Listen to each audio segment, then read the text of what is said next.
Hello, this is Amy Zaby with the Jerusalem Connection Report for Friday, February 24th. Good news on the front lines of constant confrontation.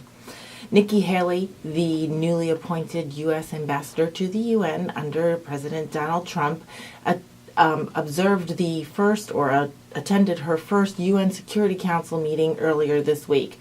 She made a public response afterwards that was quite refreshing. You may have seen it posted all over social media, and it is indeed something you should search for and watch. Her response was candid and encouraging. She openly stated that going to the meeting was quote-unquote strange to say the least. She noted that during this entire Security Council meeting, as it is so named, not one mention of any way to move towards a peace process between the Palestinians and the Israelis was indeed discussed. The obstacles of peace were not discussed in any sense, and nor did they discuss Hezbollah's illegal stockpiling of rockets, Iran's funding of terrorism, North Korea's recent actions, nothing. The bench, she said, was honed in on discussing anti-Israeli or condemnation of the State of Israel, the only democracy and bastion of human rights in the entire Middle East. She was also careful to pinpoint the issues that surround Israel to Israel-Palestinian conflict. That is, not to lump it, or what the mainstream media often does and politicians often do, is to conflate the entire Middle East crisis or issues within the Middle East back to a discussion on the nation state of Israel. This is good news because Ms. Haley is indeed at the top of the food chain as a U.S. representative in the international body of the UN. And to call out its anti-Zionism, its anti-Israel bias, in her words, and also the connection to anti-Semitism that is on the rise around the world, this was an excellent public statement made by Nikki Haley. She also took note on how the Security Council is also ignoring the diplomatic roads that Israel is making on its own around the world through economic, technology, and medical innovations that are bettering the condition of the human race around the world in both an economic way as well as a quality of life way. In addition, during the same set of meetings, a translator was found on an open mic discussing with other translators just her observation that there is an unseemly bias against Israel and that it didn't seem right. When she was caught realizing that she was on a hot mic, she simply stated the word apologies and moved on from the subject.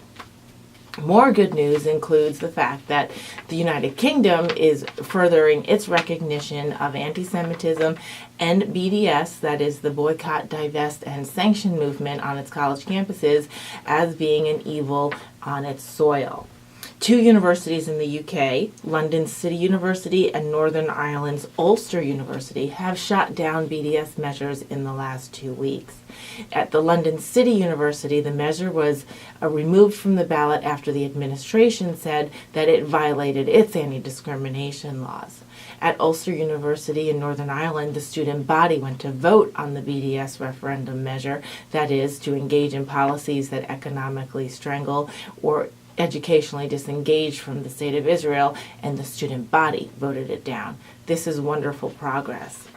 Another good news is the University of Central Lancaster actually canceled the entire Apartheid Week.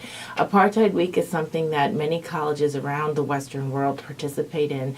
City colleges in New York City, Columbia University, some colleges on the West Coast, and in New England also participate in something called Apartheid Week, often sponsored by the Students for Justice in Palestine. In England, for example, it was sponsored by Friends of Palestine. The Apartheid Week at the University of Lancaster was canceled because the administration recognized that some of its speakers who were to engage the student body actually violated the government's newly adopted broadened definition of anti-Semitism, which was composed by the Holocaust Remembrance Alliance. Several universities around the United Kingdom have officially adopted that definition and are applying it as a measure to some of the activities going on college campuses. So 3 universities in the United Kingdom this month have made extra efforts to protect their Jewish students and supporters of Israel in general on their college campuses, while we have an international voice speaking out against anti-Israel bias and anti-Semitism. This is excellent news, so I want to say keep up the good work, all you Zionists, Christian, Jew, and otherwise, who are out there espousing not only the truth of what Israel is, who Israel is composed of, and its fine work amongst the international community, notwithstanding some reasonable debate upon particular policies. The goal is not to shut down reasonable debate on Palestinian-Israeli issues or Israeli policy, but to do it in a fair, balanced, and just, truthful way. So, truth and justice is derived from God, and it will find its way through any particular denomination and any particular ethnic group, and that's what we can be assured of. Shavua Tov, have a great week, and Shabbat Shalom.